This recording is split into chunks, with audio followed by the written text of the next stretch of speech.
बिस्मिल्लाहिर्रहमानिर्रहीम नहमदुहु व नुसल्ली अला रसूलिहिल करीम अम्मा बाद। इंतहाई काबिल एहतराम जनाब सरदार अयाज सादिक साहब और आपकी वसातत से मुअज़्ज़ज़ अरकान ऐवान,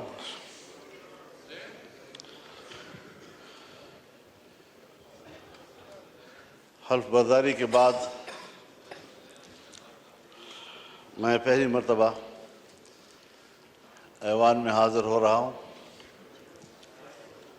और ये भी इरादा है कि कुछ मौरूज़ात आपकी खिदमत में पेश कर सकूँ। मुझसे पहले जनाब असद कैसर साहब जो बात कर रहे थे, उनका जो मुतालबा था मेरे ख़्याल में उनका मुतालबा सही था और जलसा करना उनका हक़ है और मैं उनके इस मुतालबे की हिमायत करता हूँ।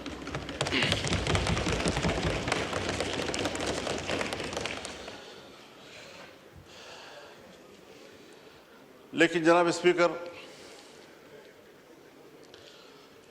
मसला यहाँ तक महदूद नहीं है कि हम जलसा कर सकते हैं या नहीं कर सकते।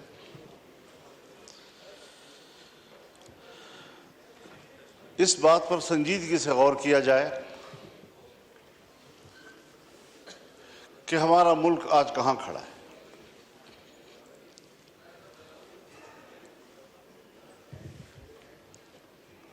हमने ये मुल्क जिस जमहूरी अंदाज के साथ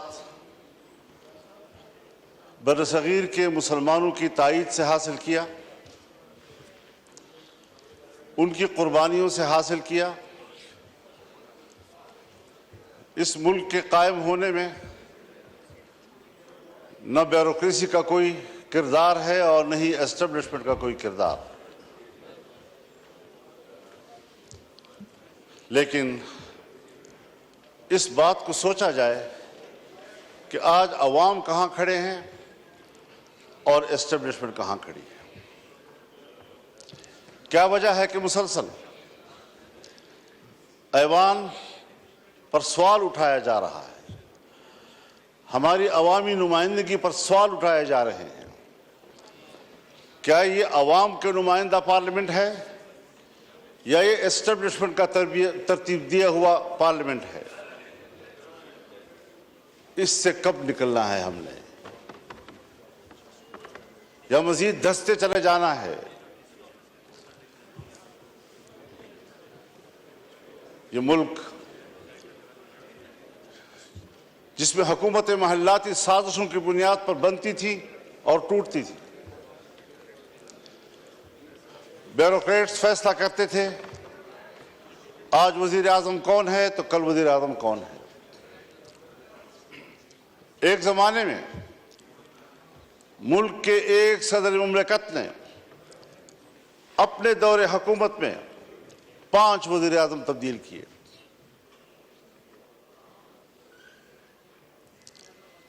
बड़ी मुश्किल के साथ, अवाम की जद्दोजहद के साथ इस मुल्क में आम आदमी को वोट का हक मिला। पार्लिमानी तर्ज हुकूमत पर इत्तेफाक हुआ। इलेक्शन हो गए सन 1970 में, जिसे आज हम बतौर मिसाल पेश करते हैं। लेकिन इंतखाबात को बतौर मिसाल पेश करने के बाद क्या उसके नताइज पर भी हमारी नजर है, जिसके नतीजे में मुल्क दो लख्त हो गया, हम पारा पारा हो गए। कायदे आज़म ने जो कौम को मोटो दिया था, इत्तेहाद, तंजीम और यकीन महकम, वो कहाँ रहा? कायद-ए-आज़म का पाकिस्तान कहाँ है आज? शायद तारीख उसके हक़ाइक़ से पर्दा उठाएगा।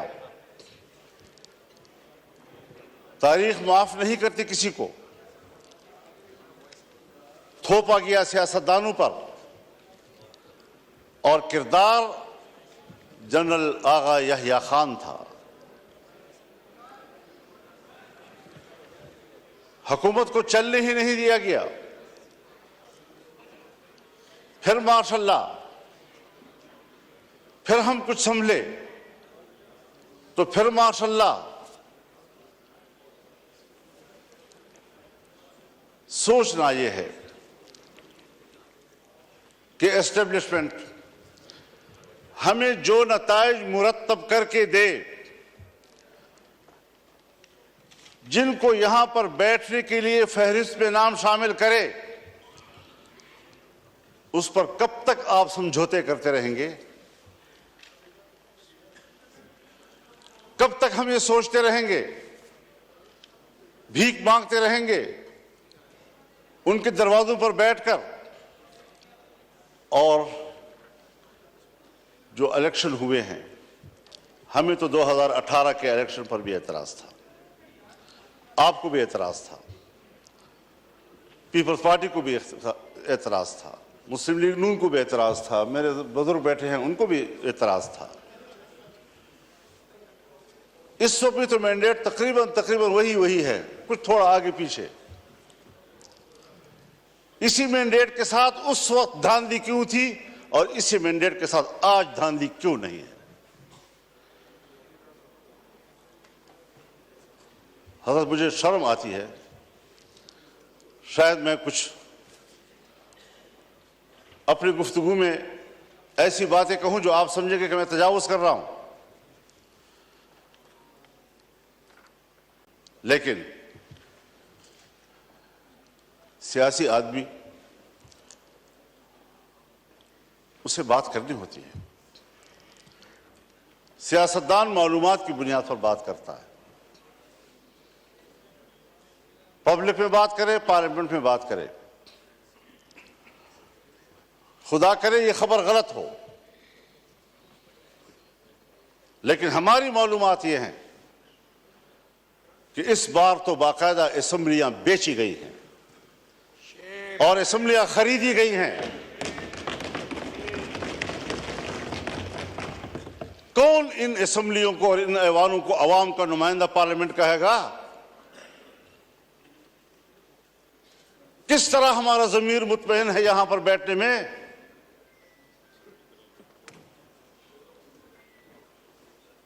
हारने वाले भी परेशान और जीतने वाले भी मुतमईन नहीं। इस कैफियत में हुकूमत में बैठी हुई जमातें, जो हमारे लिए मुहतरम भी हैं, हमारे हम सफ़र रहे हैं, हम उनके उस जद्दोजहद की कदर करते हैं, लेकिन उन्हीं की जमातों के अंदर उनके सीनियर लोग मजबूर हैं कि वो अपनी ही मैंडेट को मुस्तरद कर रहे हैं, उस पर एतराज़ात उठा रहे हैं। सिर्फ अपोजिशन की बात नहीं है, हम देख भी रहे हैं, हम सुन भी रहे हैं। तो जमहूरियत आज कहां खड़ी है?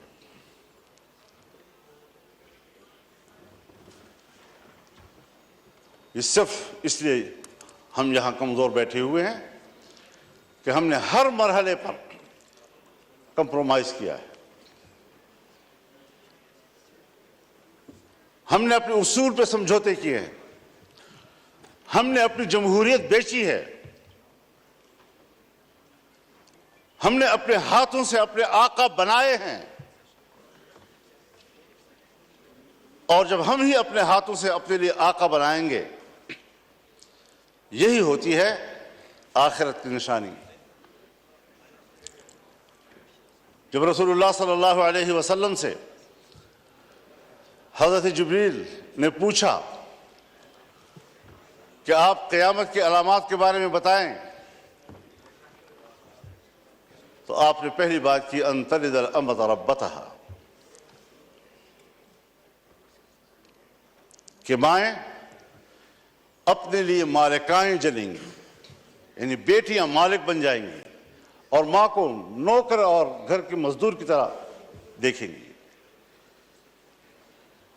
इस मिसाल से आप खुद समझ लें कि जो आपके मातहत होने चाहिए थे, जो आपके हुक्म पर चलने चाहिए थे, वो आज हमारे आका और उनके हुक्म पर हम चल रहे हैं। हम यहां पर एक कानून पास नहीं कर सकते। जनाब स्पीकर साहब, आप गवाह हैं, आप गवाह हैं, आपकी पूरी जमात गवाह है। हमने एक इजलास में एक कानून साजी पे बात की, उसके लिए कमेटी बनी, वज़ीर कानून के निगरानी में मियां शहबाज शरीफ साहब निगरानी कर रहे थे ऊपर से। हमारा इत्तेफाक हुआ दीनी मदारिस, उनके विफाक हुकूमत के दरमियान उस मसौदे पर इत्तेफाक हो गया। इत्तेफाक राय के बावजूद असेंबली में नहीं आ रहा, इसलिए कि इजाजत नहीं। करते करते बिल आखिर असेंबली में आया वो, और आया तो ख्वांदगी के दौरान रोक दिया गया और पास नहीं होने दिया। हम पार्लियामेंट हैं, हमने इस पर इत्तेफाक राय किया, असेंबली तक में ले आए, पेश हो गया, पहली ख्वांदगी हो गई और बिल आखिर उसको ड्रॉप करना पड़ा। इतना जरूर हमें पता चल गया, और मैंने शहबाज शरीफ साहब से कहा कि हमें इतना पता चल गया है कि कसूर आपका नहीं है, कौन रुकावट है हमें मालूम हो गया। बस इतना ही चाहिए था। हम कानून साजी का भी इख्तियार नहीं रखते, हम अपनी मर्जी से कानून भी नहीं बना सकते। इस पार्लियामेंट की रुकनीत पर हम फख्र करते हैं और हम समझते हैं वीवीआईपी बन गए।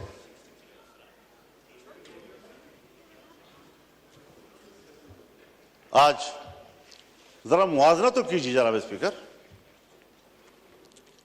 हिंदुस्तान और हम एक ही दिन में आजाद हुए। 15 अगस्त 1947 को सुबह 8 बजे दिल्ली में लॉर्ड माउंटबेटन ने इंडिया के गवर्नर जनरल का हल्फ उठाया और कराची में कायद आज़म मोहम्मद अली जिन्नाह ने हल्फ उठाया। एक ही दिन हम आजाद हुए। आज वो दुनिया की सुपर ताकत बनने के ख्वाब देख रहा है और हम दिवालियापन से बचने के लिए भीख मांग रहे हैं कि डिफॉल्ट ना हो जाए हम लोग। ये किसके हाथों, कौन जिम्मेदार है उसका? घूमते फिरते फिर आएगी बात सियासतदान जिम्मेदार, हुकूमत नाकाम है। दीवार के पीछे जो कुव्वतें हमें कंट्रोल करती हैं, जिनके बागडोर हमारे उनके हाथ में हैं, फैसले तो वो करें और मुंह हमारा काला करें, अवाम हमें गालियां दे, जिम्मेदार हमें ठहराएं। ये कौन सी सियासत है? हम कहां इस मुल्क को ले आए हैं कि आज आपका एक एक बच्चा 25 करोड़ आबादी का वो 2 और 3 लाख तक का मकरूज हो चुका है। खुश होते हैं IMF ने नया किस्त जारी कर दिया, नया किस्त 1 लाख 1.5 लाख का करोड़ 1 अरब 1.5 अरब का होता है, लेकिन आपको कर्जे कितने देने हैं? अपनी पैदावार किधर है हमारी? अपनी सलाहियत किधर है हमारी?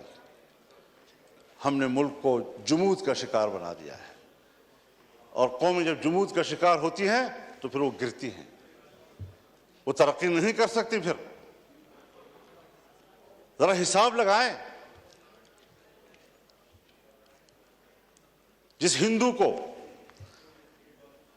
हम सारे अलकाब देते हैं, सारे बुरे अलकाब उनके, सारे अच्छे अलकाब हमारे, लेकिन नतीजे के लिहाज से कारकर्दगी की बुनियाद पर जरा उसका भी तजिया कर ले, अपना भी तजिया कर ले। घर में बैठे हुए हैं हम लोग, हम आपस में बात कर रहे हैं, क्यों एक दूसरे से बात छुपा रहे हैं? ये सारी वो चीजें हैं। हमने मुल्क हासिल किया इस्लाम के नाम पर। आज पाकिस्तान दुनिया में एक सेकुलर स्टेट का रूप धार चुका है। कहां है ला इलाहा इल्लल्लाह? 1973 में हमारा आईन बना, 1973 में इस्लामी नजरियाती कौंसिल बने, 1973 से आज तक तमाम कवानीन का जायजा लिया गया। अगर कोई खिलाफी इस्लाम कानून मौजूद है तो कुरान सुन्नत के मुताबिक कानून की सिफारिश की गई, सिफारिशात की रिपोर्टें ऐवान में आ गई, लेकर दी गई। कोई आप एक निशानदेही बहैसियत स्पीकर कर सकते हैं कि सन 1973 से लेकर आज तक उस काउंसिल की सिफारिशात पर इस पार्लियामेंट ने एक कानूनसाजी भी की हो? एक। इसीलिए कि जिन लोगों को ऐवान में लाया जाता है, जिन लोगों से ऐवान भर दिए जाते हैं, उनको कुरान सुन्नत से कोई दिलचस्पी नहीं है, पाकिस्तान के नजरिए से कोई दिलचस्पी नहीं है। कैसे आप दुनिया में शनाख्त कराएंगे अपनी कि हम एक इस्लामी मुमलकत है? आपका आईन कहता है कि हाकिमियत अल्लाह रब्बुल आलमीन की हुई, और हम रूए जमीन पर अल्लाह की नियाबत करते हुए, अवाम के नुमाइंदे रूए जमीन पर अपने मुमलकत में अल्लाह की नियाबत करते हुए उनकी तालीमात के मुताबिक कानूनसाजी करेंगे।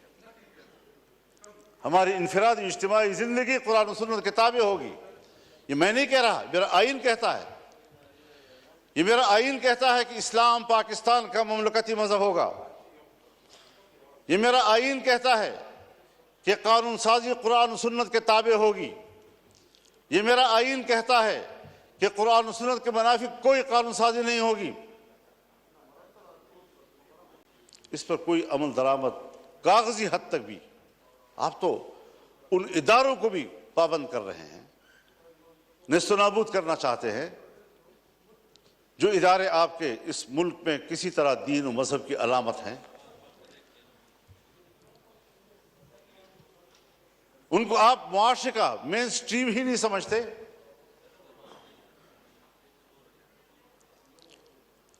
तो जिस नजरिए पर मुल्क कायम हुआ था 75 साल में, उसका भी जरा हिसाब लगा ले आप कहां खड़े हैं। और मुमकिन है बहुत से लोग समझे कि मजहब नहीं है तो कोई चीज नहीं, कोई मसला ही नहीं है। लेकिन बहुत से लोग हैं जो जमहूरियत की बात तो करते हैं, मजहब की बात भला ना करें, जमहूरियत की बात तो करते हैं।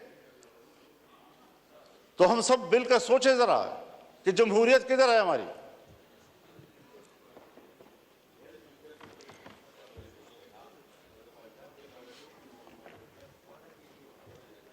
सन 1954-55 से 58 तक नीम मार्शल लॉ, 58 से लेकर 71 तक मुकम्मल मार्शल लॉ, 77 से फिर मार्शल लॉ, 99 से फिर मार्शल लॉ,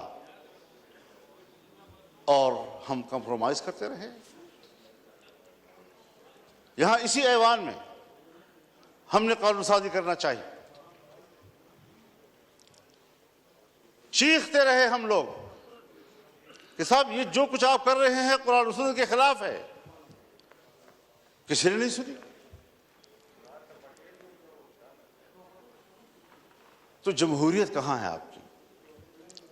इलेक्शन आपके ढोंग, असेंबलियों की कोई कदर कीमत नहीं।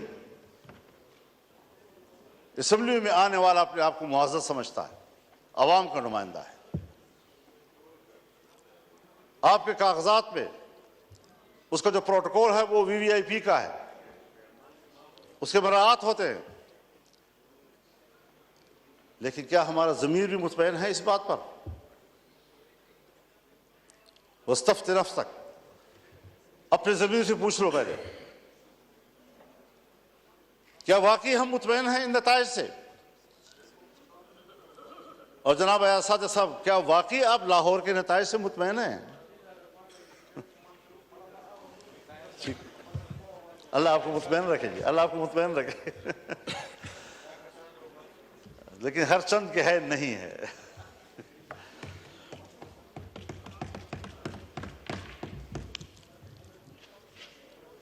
मईशत की क्या सूरत हाल रखती है? कर्जों पे हम जिंदगी गुजार रहे हैं, अपने वसाइल के करीब तक नहीं जाते, अमन अमान नाम का कोई चीज नहीं है। मुल्क को किधर ले जा रहे हैं आप लोग?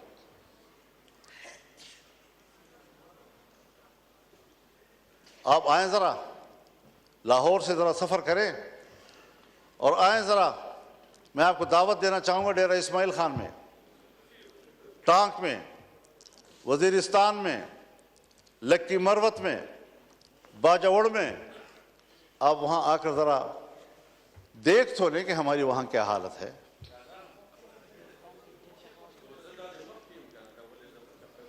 हमें तो इलेक्शन में निकलने नहीं दिया गया।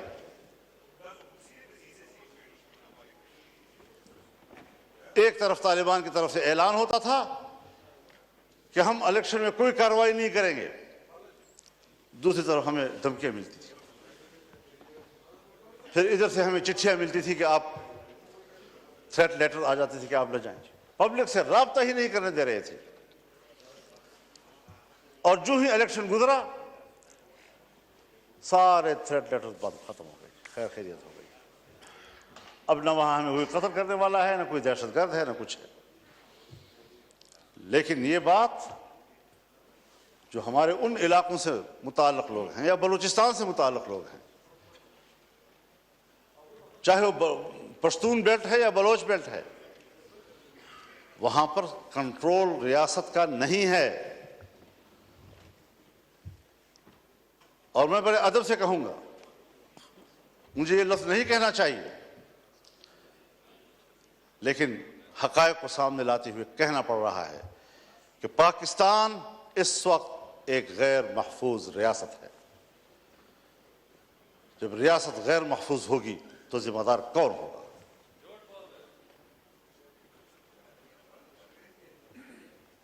दहशतगर्दी के खिलाफ लड़ने की पॉलिसी बनाई जनरल मुशर्रफ साहब के दौर में। जो अमेरिका ने कहा वो हम पे मुसल्लत कर दिया गया, और आज तक उस पॉलिसी में कोई फर्क नहीं आ रहा। ऑपरेशंस हुए, तालिबान का खात्मा कर दिया, दहशतगर्द खत्म हो गए। आज उससे कई गुना ताकतवर बनकर कैसे आ गए?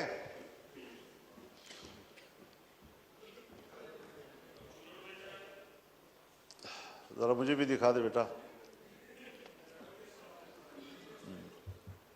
बिल्कुल ठीक है जी।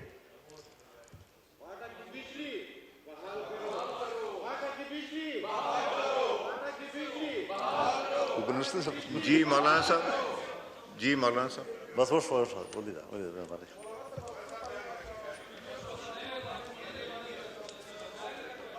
तो जनाब स्पीकर, आफरीदी साहब मैसेज आ गया, आपको पॉइंट ऑफ ऑर्डर में दूंगा, आप तशरीफ रखें। मैसेज हो गया आफरीदी साहब, मैसेज हो गया। आपकी जमात ने नाम नहीं लिखा था, मैंने आपका नाम लिखा है। और ये इम्पोर्टेंट इशू है, मैं इसको टेक अप करूंगा। अभी मैं MQM के दोस्त को दूंगा, फिर आपको दूंगा। जी मौलाना साहब।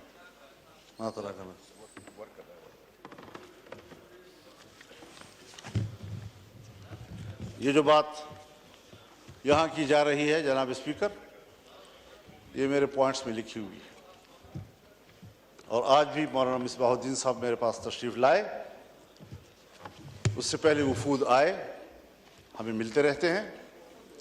यकीन जानिए उनकी ज़िंदगी जानवरों से भी बदतर गुजर रही है। न ज़िंदगी महफूज है, न उनको रोज़गार मिल रहा है, बिजली भी नहीं है। कैसे वो ज़िंदगी गुजार रहे हैं आप अंदाज़ा नहीं लगा सकते उनका। मेरे भी मौका देना चाहिए। जी मौलाना मिसबाहुद्दीन साहब को फिर आप मौका देंगे जी। तो सूरत हाल आज ये है कि अमन अमान किधर है आपका जी। मगरिब के बाद आपके थाने बंद हो जाते हैं, मगरिब के बाद पुलिस चौकियां बंद हो जाती हैं, आपकी सारी पुलिस महफूज पनागाहों में चली जाती है और मुसल्लह ग्रुप जो है वो कंट्रोल ले लेते हैं पूरे इलाके का।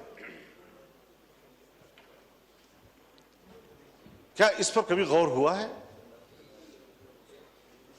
बस इलेक्शन है, बस अपनी मर्जी का ऐवान बनाना है, अपनी मर्जी की असेंबली बनानी है। किस लिए अपनी मर्जी की बनाते हो?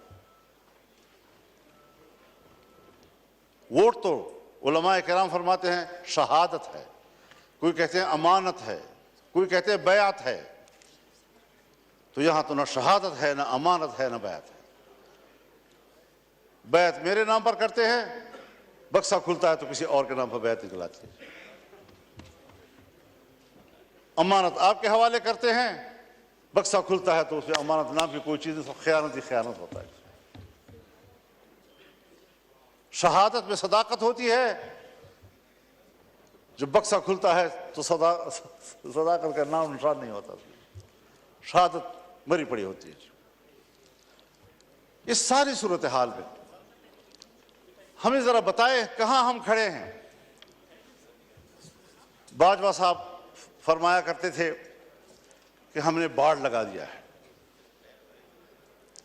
और अब कोई अफगानिस्तान न जा सकेगा, न आ सकेगा। वो बाढ़ किधर है? उस बाढ़ पर जो अरबों रुपए खर्च हुए वो किधर हैं? कोई पूछ सकता है उनसे? और 30-40 हजार नौजवान यहां से कैसे गए उधर?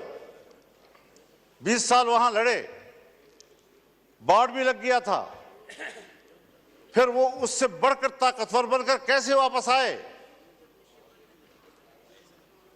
अफगानिस्तान से आप जरूर गिला करें कि हमने जिनको पकड़ा है, जिनको मारा है, उसमें अफगानी नेशनल भी हैं। बिल्कुल गिला करें आप उनसे कि उनकी सरजमीन से कैसे लोग इधर आए। उनसे कोताही हुई कि उन्होंने अपने सरहद पर उनको कंट्रोल नहीं किया। लेकिन आप भी तो सरहद पर बैठे हैं, आप क्यों नहीं रोक सके उनको? कैसे मुझ तक रसाई की और मुझ पर हमला कर दिया? कैसे आए और बाजौड़ में मैंने 80 लोगों की लाशें उठाई एक ही जलसे में? ये तल्ख वाकयात कोई हमें समझाए तो सही, क्या सियासत हो रही है? मेरे ख्याल में उसूल एक ही है, वही उसूल जो अमेरिका ने अपनाया है कि इस्लामी दुनिया में और कमजोर दुनिया में दहशतगर्दी और अस्करियत पैदा करो, और जहां पर कोई ऐसी अस्करियत पैदा होगी वहां पर अमेरिका को अपनी फौजें ले जाने का जवाब हासिल होगा। दहशतगर्दी उसकी जरूरत है। इस्लामी दुनिया पर अपनी गिरफ्त मजबूत करना, इस्लामी दुनिया में फौजें उतारना। आज तमाम अरब ममालिक के अंदर अमेरिकी फौजें मौजूद हैं, कहीं पर 5000, कहीं पर 3000, कहीं पर 2000, कहीं पर 1000, कहीं पर 500। कोई भी मुल्क ऐसा नहीं है अरब दुनिया का कि जिसके अंदर उनके फौज मौजूद ना हो, जिनके समंदर में उनके बेड़े मौजूद ना हो। पूरी इस्लामी दुनिया को कंट्रोल कर रहा है। क्या मतलब? मैं तो अमन के लिए जा रहा हूं, इंसानी हुकूक के लिए जा रहा हूं। कौन से इंसानी हुकूक? वो इंसानी हुकूक जो ग्वांटानामो में हमें नजर आए, जहां तुमने मुसलमानों को बरहना करके बंद कोठरियों में फेंका, जिनके बर्फ के तोदों के ऊपर उनको लिटाकर उनके ऊपर बैठकर सिगरेट पीते रहे। आज भी बगराम और शबरगान के उकूबत खाने उनके खून से लथपथ हैं। गवाहियां दे रहे हैं कि यहां क्या मजालिम किए उन्होंने। उनके सामने कुरान करीम की तजलील की गई। कोई है जो इस पहलू पर भी बात कर सके? बस ये दहशतगर्द, ये दहशतगर्द, ये दहशतगर्द, और उसके मुकाबले में उससे बढ़कर दहशतगर्दी हो रही है और कोई उनको रोकने वाला नहीं है, ना उसको कोई बात करने वाला है। इराक में क्या किया गया? अबू ग़रैब जेल में क्या जिंदा इंसानों पर नंगा करके उन पर कुत्ते नहीं छोड़े गए और कुत्तों से उनके जिस्म को नहीं नोचा गया? ये हैं उनके इंसानी हुकूक। इस्लामी दुनिया को तोड़ना, मुल्कों को तकसीम करना और इंसानी हक की बुनियाद पर वहां जाना। आज फिलिस्तीन में क्या हो रहा है? अक्टूबर से लेकर अब अप्रैल खत्म हो रहा है, 40,000 से ज्यादा गजा और खान यूनिस के मुसलमान शहीद हो चुके हैं। ये बच्चे हैं, ये खवातीन हैं, ये बेगुनाह शहरी हैं, ये जंगजू नहीं हैं। जंगजू से मुकाबला करो, वो आपके साथ लड़ने के लिए तैयार। सबसे ज्यादा बच्चे जो इन दिनों में शहीद हुए हैं वो गजा के हैं। कोई मुसलमान है हुक्मरान जो उसके लिए कोई आवाज उठाए? और फिर अमेरिका और बरतानिया और यूरोप इंसानी हुकूक की बात करे, जिनके हाथों से इंसानियत का खून टपक रहा है। इंसानियत का खून टपक रहा है और इंसानी हुकूक के अलमबरदार। मैं किसके हाथ पे अपना लहू तलाश करूं? हर तरफ खून ही खून और हम उसमें जिंदगी गुजार रहे हैं। और अगर मुल्क के अवाम या अवाम के नुमाइंदे कोई किरदार अदा कर सकते हैं तो उसके इलेक्शन का यह हशर कर दिया जाता है जो हम देख रहे हैं। तो जरा इस हवाले से हमें अपनी तारीख को भी देखना चाहिए, हमें आने वाला मुस्तकबिल ठीक कर लेना चाहिए। यह क़ियादत का मसला है, यह क़ियादत का मसला है। मैं तो आज भी कहता हूं और हमदर्दी की बुनियाद पर कहता हूं, जनाब मियां नवाज शरीफ साहब से भी और जनाब शहबाज शरीफ साहब से भी और अपने बरखुरदार बिलावल ज़रदारी साहब से भी कि अवाम के लोग हो, चलो इकट्ठे अवाम में जाते हैं, छोड़ो इस इक़्तिदार को, आए इधर बैठें और अगर वाकई लार्जर ग्रुप पीटीआई है दे दो उनको हुकूमत।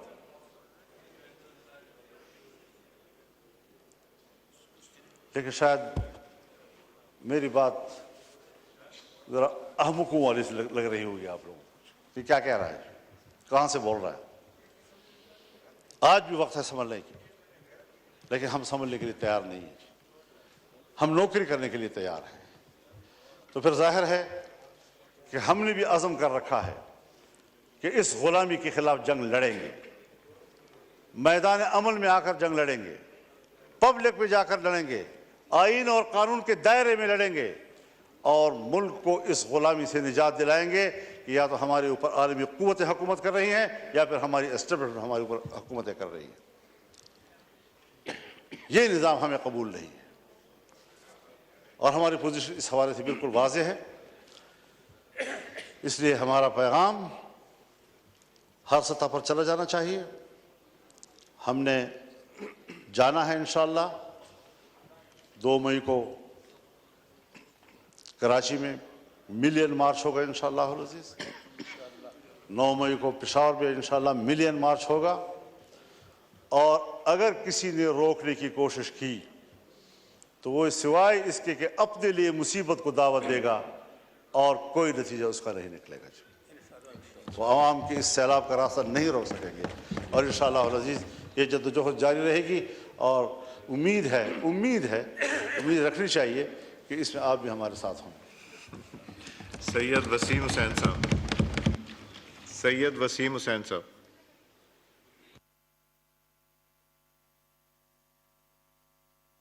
बारी आएगी, जरा कर लेने दें। अभी अमीर मुकाम साहब हैं आपकी तरफ से।